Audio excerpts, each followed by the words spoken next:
All right, Shalom Akim.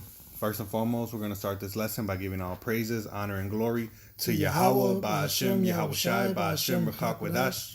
Double honors unto the apostles of Great Millstone who rule and teach well, and salutations to the brothers that are pushing forth this word in truth and in sincerity. All right, we're the brothers from GMS Chicago coming at you with another lesson. And, we just want to do a quick video going into Esau, who Esau Edom is, right? Mm-hmm. The son of perdition, because according to the scriptures, the scripture says that the end's not going to come until the man of sin be revealed, man, the son of perdition. Mm-hmm. All right. So, through the spirit, we see it now, but we want to shed more light onto it, because the sooner it happens, man, the sooner our kingdom comes, man. All right. So I'm going to start here in 2 Thessalonians 2:3. It says, "Let no man deceive you by any means, for that day shall not come, except there come a falling away first." And the Israelites did fall away already, man. They're the so-called Negroes, Latinos, Native Americans. We went through slavery. We went through damn near, genocide. We're living in the barrios, in the ghettos, in the reservations. There was a great falling away. All right. So that we got to check on that. Right. It says, "And that man of sin be revealed, the son of perdition." And as it stands now, that hasn't happened yet, man. You can't point to, the son of perdition right now and say, "Oh, that's, as a whole, I'm going to say it as a whole," because the great man of Great Millstone, and those that teach the likewise doctrine, we know who the son of perdition is, but as a whole, like being revealed to the masses, the masses can't really say it, but it's coming to pass, man. And the clues are on if we continue to read in the precepts that we're going to bring out. You got anything? Yeah, Malachi. This is Malachi 1:4. Mm-hmm. "Whereas Edom saith, We are impoverished, but we will return and build the desolate places. Thus saith the Lord of hosts, They shall build, but I will throw down, and they shall call them the border of wickedness, and the people against whom the Lord hath indignation forever." So this race of people, the house of Esau, Edom, is the border of wickedness. Wherever they are, all they push is wicked philosophies. They're contrary to the scriptures and the ways of the Most High. All right, they're just clean. They're just clean opposites of us. The literally the wicked, the so-called white man, Esau, Edom. That's right. And that's the crazy thing is that here it is straight out the Bible. It tells you that the Most High, the creator of heaven and earth, that he has a whole race of people, because I'll highlight it here.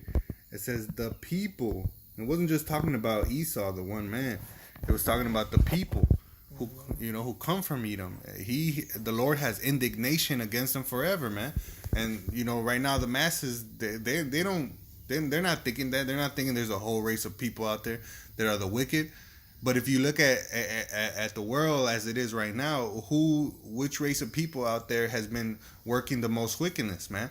Who's been going across the whole earth, bringing war and stealing the natural resources, man? All right, all in the guise of bringing democracy and peace to the earth, man. That's wicked, man. You say you come in peace, you're coming for to bring equality or whatever, but really you're just bringing war, insurrection, confusion, and you're stealing natural resources, man. Okay, back you up with this. Mm-hmm. This is Daniel chapter 8, verse 25.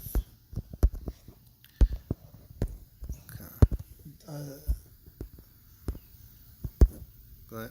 Daniel 8:25, "And through his policy also he shall cause craft to prosper in his hand, and he shall magnify himself in his heart, and by peace shall destroy many. He shall also stand up against the prince of princes, but he shall be broken without hand." So Esau, Edom, he paints himself to be the Most High, and like the Most High looks like him, and his people, and they push out their philosophies, trying to give aid to other nations. But really, the moment they turn their back, on Esau, Edom, Esau is going to, stab him in the back and take their resources, change their laws and times and governments. That's all he does. Right, push whoredom on the women. Right, yeah, you know? yeah. Yeah, that's why all those Middle East countries they didn't want him over there, man. Mm-hmm. You know, because they're pushing that whole women's lib movement. You know, and all it's really doing is pushing whoredom on the women, man. You know, and you don't have a family structure, man. Society will crumble, man. You know. Well, it's moral values, man, and that's when the Lord comes back to bring judgment, man. All right, and so you said that he paints himself as the Most High. Well, you go back to 2 Thessalonians 2, verse 4. So this is the man of perdition, verse 4. It says, "Who opposes and exalted himself above all that is called God." And who does that? Who speaks against the Most High? Who are the main atheists out there, man? If not these so-called white people, man. Just the fact that they call themselves white is deceptive in its nature, man, because white means pure. All right, they're really not white if you look at them. A piece of white paper does not look like them. All right, they actually don't have any pigment, so their blood shows forth through their skin, so they're a pinkish red. All right. Okay, back here with this. Yep. This is Genesis 25 and 25, right to the point. And the first came out red, all over like a hairy garment. And they called his name Esau, which means wasted away is he, And the thing is that Cain, because everyone had pigment, everyone had melanin in the beginning, but Cain killed his brother Abel, and the Most High put a mark on him, on Cain. So what did he do? He took away all his melanin. That's right. So now his blood shows forth through his skin. So that's why reincarnated, because reincarnation is true. It's a fact. It's in the scriptures. That's right. It shows you right here in Genesis 25:25.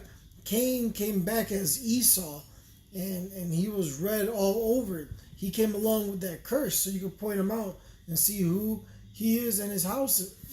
Right. It's a testimony of his violent nature, man. Right. Because it's his blood showing, man. That's all this man has been searching out for, man. He killed 100 million natives, and on top of that, 100 million so-called Negroes, man.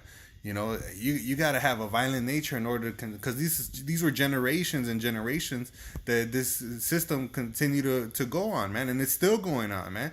You see these so quote unquote black people that were hanged, supposedly they committed suicide. Nah, man. It ended up coming out that it was a group of white people, so-called white people, right? Going around in vans and hanging people, man. You had it in Bloomington, Indiana, man. That video came out where like 4 guys had a black guy, pinned down, and they were gonna hang him, man. If the black guy didn't have no so-called white friends, he would have been hung, man. He would have been the next victim, man. All right. If you got more, I'm sorry. Yeah, back on this Thessalonians, real quick, verse 4. So all arrows point to him, man. He exalts himself against the Most High. He has these, theories that go against the creator. That say it's the Big Bang theory, it's evolution. Always taken away from the majesty of the Lord. It says, who opposes and exalts himself above all that is called God or that is worship, so that he as God sitteth in the temple of God, showing himself that he is God, man. And like the brother said, man, he painted him the image of God and his son as a so-called white person, man. When the Bible tells you he had bronze feet as if it would burn in a furnace, man. Well, that's how it says it in the Spanish. In the English it says as brass. But brass and bronze are derivative of brown, man. Yeah, and if you burn anything, especially a brown color, it's gonna get darker. Exactly, man. That's why in that Jeremiah 14:2, the Judah, is like unto the ground. That word is kadar, meaning dark skinned. That's right. So Esau Edom, man, the so-called white man, he's being revealed. He's showing his horns now, man. Oh yeah, can I back here with this? This is Ezekiel 35:5, talking about Esau Edom, because thou hast had a perpetual hatred, and hast shed the blood of the children of Israel by the force of the sword in the time of their calamity, in the time that their iniquity had an end. Therefore, as I live, saith the Lord power, I will prepare thee unto blood, and blood shall pursue thee. Since thou hast not hated blood, even blood shall pursue thee. So here it is. We are approaching the end of Esau, Edom's queendom. All right. So, he's going to scramble and he's going to come down with great wrath upon those that fear the Lord. That's right, man. I'm sorry, you were going to grab something else? No, I thought you were going to grab the Revelation. Yeah, I got, which one? 12? Yeah, I got 12 and 12. Kind. Yeah. This is the book of Revelation, which means to reveal, right? Revelation 12 and 12, therefore rejoice, ye heavens, and ye that dwell in them. Woe to the inhabitants of the earth and of the sea, for the devil, the deceiver, Esau, Edom, is come down unto you, having great wrath, because he knoweth that he hath but a short time. That's right. Yeah, because he did a diligent search, man. He went through the scriptures. He knows the prophecies. He knows that the Most High has a favorite a people, which is the Israelites, and he has a people who he hates, which is Edom. Which is why he never makes any videos or movies about Esau, Edom, because he knows it's gonna expose him. He's gonna make a movie about himself. Yeah. And so he hates the Israelites. That's why in Ezekiel. When the Lord put a proposition out there, he said, if you can find the depths of the sea or measure the how big the space is, Israel will cease to be my people. And what does the so-called white man have done? He's exactly tried to do that, man, because he opposes himself against what is called God, man. He's against him, man. And he knows the same way he knew that proposition was in the scriptures. He knows the prophecy comes in Obadiah, where it says that he's going to be destroyed, man. Which is why, like the brother just read, he said that he had but a short time, so he's going to come having great wrath, man. He's going to, he's going to show it. He's going to try to flex one last time before the Lord brings him down, man. This is Obadiah 1:17. It says, but upon Mount Zion, which is Israel, shall be deliverance, and there shall be holiness, and the house of Jacob shall possess their possessions, man. So Jacob is going to be lifted up, which Jacob's name was changed to Israel. And the house of Jacob shall be a fire, and the house of Joseph a flame. All right, so both southern kingdom and northern kingdom of the nation of Israel. And the house of Esau for stubble, and they shall kindle in them and devour them, and there shall not be any remaining of the house of Esau, for the Lord has spoken it. Yahweh Ba'ashem Yahushai has spoken it, man. And the whole book of Obadiah is talking about the judgment against that wicked nation, that wicked people, the border of wickedness, like we read in Malachi 1:4. The whole book of Obadiah is talking about his judgment, man. All right. But hey, it's the more we do these videos, the more we get closer to the end, more and more people are gonna know that the so-called white man is Esau, Edom, man, the son of perdition, the wicked. All right. So, you got anything else? I got one more. Yeah, Psalm 17. Psalm 17. Verse 13, because we're giving you characteristics of Esau, Edom. Esau, Edom lives by the sword. That's what their blessing is in Genesis 27, verse 40. But this is Psalm 17 and 13. Arise, O Lord, disappoint him, cast him down, deliver my soul from the wicked, which is thy sword. So Esau, Edom, basically was made to be that whooping stick on us. You know what I'm saying? To give us that correction. You see, but they furthered the affliction. They broke the brotherly covenant. That's right. These are the damn devils we're dealing with, man. We're here living in hell right now, man. And until the Lord takes this guy out, we just gotta patiently wait for the Lord, man, and suffer these things. That's right. Knowing that the kingdom of Yahushua is near. Right. Yeah, because Israel sinned against his power, man. So, but the Lord said he will not utterly cast them off, man. So he this is a chastisement. This captivity is not for our destruction, but for our chastisement. But he, for the meantime of our chastisement, he used his sword, which is the wicked. All right. And, the brother mentions Genesis 27 and verse 40.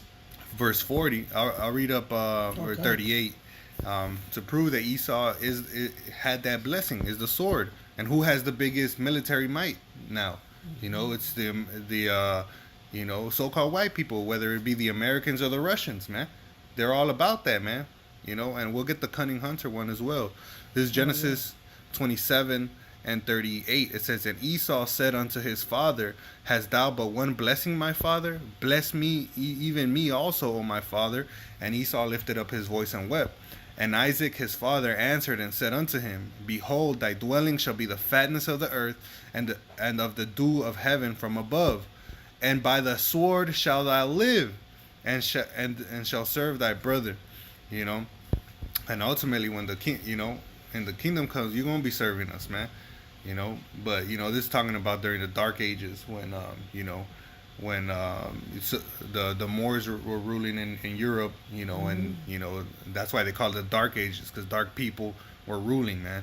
And there were Israelites, all right. But nevertheless, the whole point right here is that Esau is going to be living by the sword, man. So that's his blessing, right? He asked his father, "Did he have one blessing?" Yeah, you're going to live by the sword, man. Hey, and as the scripture says, he who lives by the sword, died by the sword, man. All right. You got that, Genesis? Yeah, 25 and 27. Time. Genesis 25 and 27. And the boys grew, and Esau, we'll start up at 25 because we started up there earlier. Time. Genesis 25 and 25. And the first came out red, all over like a hairy garment, and they called his name Esau. And after that came his brother out, and his hand took hold on Esau's heel, and his name was called Jacob. And Isaac was 80 years old when she bare them. And the boys grew, and Esau was a cunning hunter, a man of the field. And Jacob was a plain man, a perfect man, dwelling in tents. That's it, man. And check it out. Without saying any words, you grab the word hunter and go web search. Go to images. Boom. Man of sin revealed. Damn. You know what I'm saying? Yeah. Who's that hunter? Who has that nature, man? Who loves this? Who does this for sport, man? Not even to eat, and survive from. You do this for sport, man. Because he's a cunning hunter, man. And like I said, man, the more and more we get to the end, the more and more people are going to realize that this is that whole people whom the Lord hates forever, man, who opposes himself against all that is called the Most High, who is that cunning hunter, who came out red all over like a hairy garment, man. All right. So, with that, man, we hope the elect out there was edified. We're going to end this lesson by giving all praises, honor, and glory to Yahweh, Ba'ashem, Yahweh Shai, Ba'ashem, Rakak Wadash. Double honors unto the apostles of Great Millstone, once again, who rule and teach well. And salutations to the brothers, again, pushing forth this word in truth and in sincerity. To the next one, brothers, we say shalom. And abba babal.